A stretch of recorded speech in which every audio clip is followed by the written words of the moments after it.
Hello friends, technical analysis की इस class में हम ट्रेंड लाइन को स्टडी करेंगे। इससे पहले की क्लास में हमने एडीएक्स और इंडिकेटर्स को समझा था, इसमें हम ट्रेंड लाइन को समझेंगे। टेक्निकल एनालिसिस का एक एजम्पशन भी है कि market moves always in A trend, कि मार्केट जो मूव करती है वो ट्रेंड के अंदर मूव करती है और रैंडमली मूव नहीं करती। And trend is always your friend. Trend जो होता है वो हमेशा आपका फ्रेंड होता है। अगर आप ट्रेंड को आइडेंटिफाई कर लेते हैं तो आप अच्छे प्रॉफिट्स बना सकते हैं, आप अच्छे रिटर्न्स ले सकते हैं, बशर्ते कि आपको अपना जो आपका स्टॉक जिसके ऊपर आप स्टडी कर रहे हैं उसका ट्रेंड आइडेंटिफाइड होना चाहिए। ट्रेंड लाइन बेसिकली आपको हेल्प करता है उस ट्रेंड को आइडेंटिफाई करने में। Either it try to be find your support और resistance level on that chart. आपको चार्ट के ऊपर जो सपोर्ट लेवल होंगे या उसके रेजिस्टेंस लेवल होंगे उसको आइडेंटिफाइड करेगा और आपको एक ट्रेंड सेट करने में आपको हेल्प करेगा। वो बताएगा कि ट्रेंड आप मार्केट का अपवर्ड ट्रेंड है, डाउन ट्रेंड है, या मार्केट एक कंसोलिडेशन या साइडवेज फेज में जाकर मार्केट फंस चुका है। तो ट्रेंड लाइन कैसे वर्क करता है, कौन कौन सी ट्रेंड लाइन होती है, एक बार हम लोग देखते हैं। Up trend line, up trend line क्या हुआ, मार्केट एक ऐसे जिगजैग मार्केट ने मूवमेंट स्टार्ट किया, ये मार्केट का मूवमेंट है। इसका जो बेसिक एजम्पशन होता है ट्रेंड लाइन का, उसमें ये रहता है कि दो या दो से ज्यादा पॉइंट को जब किसी भी प्राइस का लो या हाई कनेक्ट कर रहा हो तो ट्रेंड लाइन ड्रॉ की जाती है। अब यहां से इस पॉइंट से इस पॉइंट को कनेक्ट कर दिया, दो पॉइंट हमारे कनेक्ट हो गए और इसको हमने आगे ऐसे ड्रॉ कर दिया। तो जो भी यहां पर कनेक्टिविटी बनेगी ये आपके लिए इस पॉइंट के लिए सपोर्ट लाइन का काम करती रहेगी। प्राइस सपोज कि ऐसे प्राइस आया, प्राइस यहां से आया, प्राइस उठा, फिर नीचे आया, फिर प्राइस उठा। अब इसमें होगा क्या कि इसमें लो 1, लो 2, लो 3, लो 4 ये जो पॉइंट आपके जनरेट होते हैं यहां पर, तो हर लो जो भी नया लो बन रहा है वो पिछले लो से बड़ा होगा। ये अप ट्रेंड का इंडिकेशन है। अप ट्रेंड लाइन ऐसे ही ड्रॉ होती है कि जब हर एक लो जो अभी करंट में जो लो बना है वो पिछले लो से बड़ा होगा। और इसमें लगातार जब भी market getting the pressure of the supplies और एक लेवल पर आकर जो सपोर्ट लेवल जिसकी मैं बात कर रहा हूं वहां पर आकर बायर्स का इंटरेस्ट उसमें वापस से आता है और बायर्स उसको डिमांड उसमें क्रिएट करते हैं और उस स्टॉक को एवरी डाउनफॉल पर उसको अरेस्ट करने का कोशिश करते हैं। जब भी उसमें कोई डाउनफॉल लगता है उस स्टॉक के अंदर तब उसमें बायर्स एंट्री करते हैं और बायर्स उसमें बाइंग करते हैं। यहां इसको सपोर्ट किया मार्केट ने, यहां से मार्केट में बाइंग स्टार्ट हुई, बाइंग स्टार्ट हुई, मार्केट ऊपर गई, मार्केट फिर से नीचे आने स्टार्ट करी। तो ये वाला जो पॉइंट है यहां पर फिर से बायर्स का इंटरेस्ट बढ़ा, डिमांड बढ़ी, सप्लाई के ऊपर डिमांड ने डोमिनेट किया और मार्केट फिर से ऊपर गया। मार्केट फिर से नीचे आया, इस पॉइंट के ऊपर आकर फिर से डिमांड क्रिएट हुई और बायर्स ने इस डाउनफॉल पे भी स्टॉक को अरेस्ट कर लिया, इस प्राइसेस के ऊपर भी।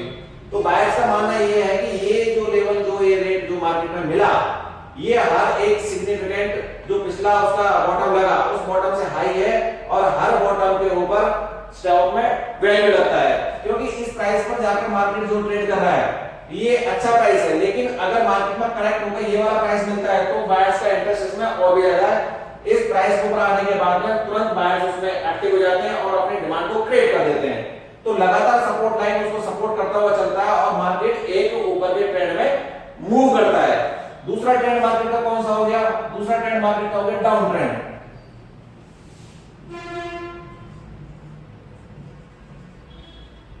डाउन ट्रेंड लाइन सब इसको समझते हैं। मार्केट एक फेज में चला, इसी को एग्जांपल को इसी में कनेक्ट कर लेते हैं आगे, और यहां से मार्केट ने टूटना स्टार्ट किया तो इस पर्टिकुलर लेवल पर आकर इसने सपोर्ट को ब्रेक किया और मार्केट ने ऐसे मार्केट ने टूटना स्टार्ट किया।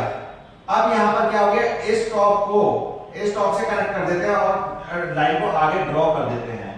तो हर बार यहां पे जो टॉप बने, टॉप 1, टॉप 2, टॉप 3, टॉप 4, तो जो भी टॉप बनेगा पिछला टॉप जो रहेगा उस टॉप से उसका वैल्यू कम रहेगा। हर बार इस तरीके से ये टॉप बनेंगे, पिछला वाला जो टॉप रहेगा वो टॉप का प्राइस ज्यादा रहेगा अगले टॉप से, पिछले टॉप का प्राइस फिर अगले टॉप से ज्यादा रहेगा। तो डाउन ट्रेंड लाइन के अंदर हर बार प्राइस का फॉल होता चला जाता है और हर बार उस रेजिस्टेंस लेवल पर आकर यहां पर कर रही है, तो हर टॉप पर आकर सप्लाई उसमें आने लग जाती है और सप्लायर्स जो होते हैं, सेलर्स जो होते हैं, उस मार्केट को, उसकी बाइंग साइड को होल्ड करते हैं और मार्केट लगातार प्रेशर बनाता हुआ नीचे की तरफ आता जाता है, जब तक कि मार्केट उस ट्रेंड लाइन को ब्रेक ना कर दे। उसको ब्रेक करने के बाद में नया जो ट्रेंड सेट होगा वो फिर से देखा जाएगा कि क्या ट्रेंड मार्केट का सेट होता है।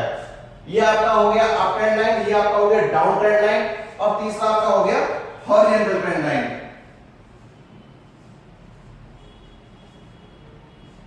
Horizontal trend line, horizontal trend line क्या है? ये आपका हॉरिजॉन्टल ट्रेंड लाइन है। जो प्राइस मूव कर रहा है स्टॉक का, वो ऐसे मूव कर रहा है। जब उसका प्राइस ऐसे मूव कर रहा है और दो पॉइंट्स को, हमने दो पॉइंट्स को लिए कनेक्ट किया और लाइन को आगे ड्रॉ किया और देखा कि हर बार मार्केट इस पर आकर ये टेस्ट करता है, तो हमें यहां से समझ में आ जाता है कि ये हॉरिजॉन्टल एक ट्रेंड लाइन के ऊपर मार्केट को सपोर्ट कर रहा है। यहां पर इस लेवल पर आकर बायर का इंटरेस्ट बढ़ता है, फिर आगे मार्केट जाता है और वहां से आगे फिर सप्लाई आती है और नीचे के आने के बाद में बायर्स इसमें फिर से एंट्री करते हैं। तो इस तरीके से सपोर्ट लाइन के ऊपर सपोर्ट लेता हुआ एक रेंज के अंदर मूव करता है। अगर ये ऐसे मूव करता है तो ये जो पॉइंट्स बनते हैं, ये पॉइंट्स बनते हैं रेजिस्टेंस लाइन के ऊपर। मार्केट ने जब भी ऊपर जाने की कोशिश करी तभी सप्लाई प्रेशर इस पे बढ़ने लग जाता है, मार्केट नीचे आने लग जाती है। डिमांड एडजस्ट होती है इस पॉइंट पर आकर और सप्लाई बढ़ने लग जाते हैं और मार्केट नीचे आने लग जाती है। तो हर पॉइंट के बाद जाकर यहां पर सप्लाई का प्रेशर बढ़ता है और डिमांड कम हो जाती है और मार्केट नीचे आने लग जाती है। तो ट्रेंड लाइन बेसिकली हो गई तीन, आपका up trend line, down trend line और horizontal trend line.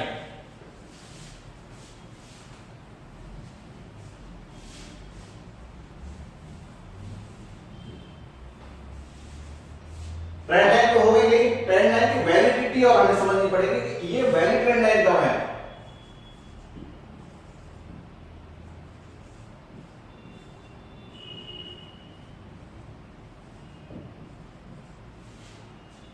Trend line authentic trend line है या फेक ट्रेंड लाइन है, या उस पर ट्रस्ट करके उसमें बाय और सेल की एंट्री ले लेनी चाहिए, ये देखना होगा। तो उसकी कुछ बेसिक्स रूल है। पहली बात तो ये कि जो उसके बॉटम्स बनते हैं, लो बने या फिर उसके हाई बने, शुड नॉट बी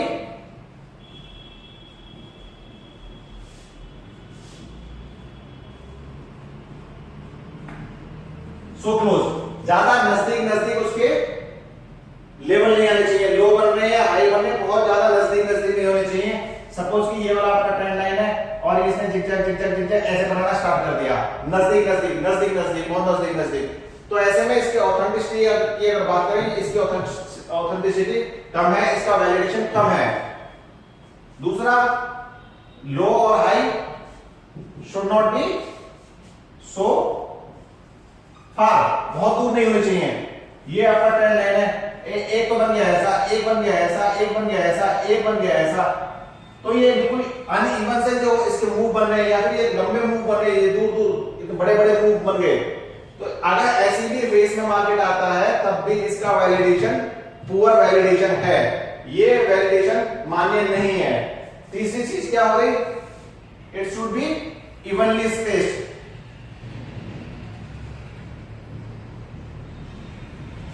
ये ट्रेंड लाइन कैसी होनी चाहिए? इवन होनी चाहिए, इवनली स्पेस्ड होनी चाहिए। ये ट्रेंड लाइन हमने ले लिया, ये लिया। अब आपको देखिए ये विजुअलाइज अगर हम इसको वन टेक में करते हैं तो हमें दिखता है कि हर बार जो बॉटम बना रहा है एक इवन पीरियड के बाद में बॉटम बना रहा है, तो एक सर्टेन पीरियड के बाद बॉटम बना रहा है, वो सर्टेन पीरियड इवन पीरियड है। तो गैप जो है वो गैप ठीक गैप है, एक सिमेट्रिकल गैप उसमें बनाता हुआ चल रहा है, तो इसकी जो वैलिडेशन है वो अच्छी वैलिडेशन है, ये ज्यादा ऑथेंटिकेटेड है। अगली चीज,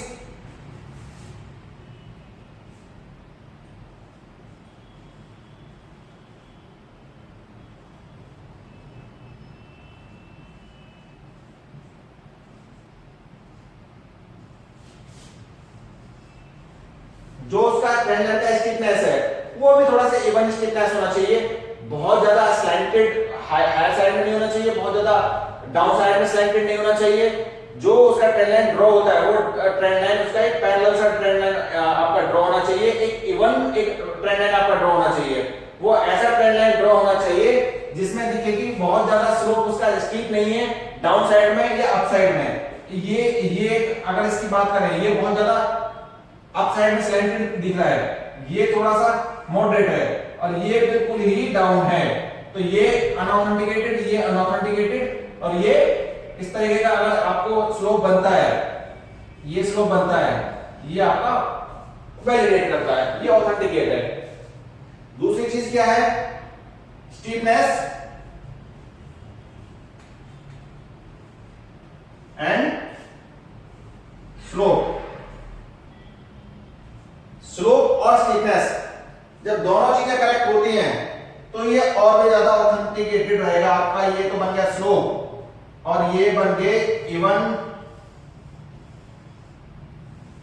बिल्कुल इवनली फॉर्मेट हुए हैं ये सारे का जो पीरियड देखा जाए, विजुअलाइजेशन अगर इसकी देखी जाए तो बराबर से टाइम फ्रेम पर इसके बॉटम इसको टच किया है ट्रेंड लाइन को, और ट्रेंड लाइन का जो स्लोप है वो बहुत ज्यादा स्टीप नहीं है ऊपर की साइड में।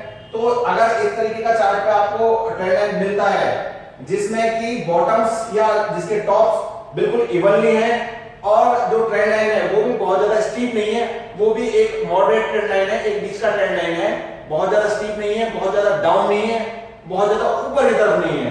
तो अगर ट्रेंड लाइन ऐसे मूव करता है और ऐसे ही उसमें प्राइसेस मूव करते हैं उस हिसाब से, तो इसका ऑथेंटिसिटी सबसे ज्यादा रहता है। लेकिन सारे ट्रेंड लाइन हर चार्ट के ऊपर हम कहें कि इसी तरीके का आपको ट्रेंड लाइन मिलेगा तो नहीं, लेकिन कम से कम बहुत ज्यादा क्लोजर, बहुत ज्यादा ब्रॉड या बहुत ज्यादा स्टीप ट्रेंड लाइन से बचें, वो ट्रेंड लाइन ऑथेंटिकेटेड नहीं होती है। और एक चीज, जिसमें जितने ज्यादा पॉइंट्स मिलते हैं उतना ही ज्यादा ट्रेंड लाइन का वैलिडेशन बढ़ता है।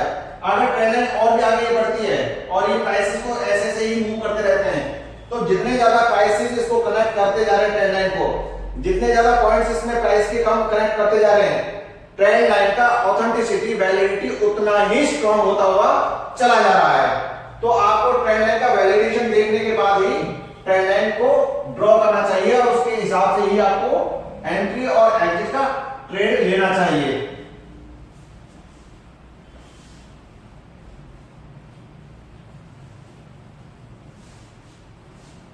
अब हम देखेंगे ट्रेंड लाइन सपोर्ट और रेजिस्टेंस का काम कैसे करती है। Support and resistance,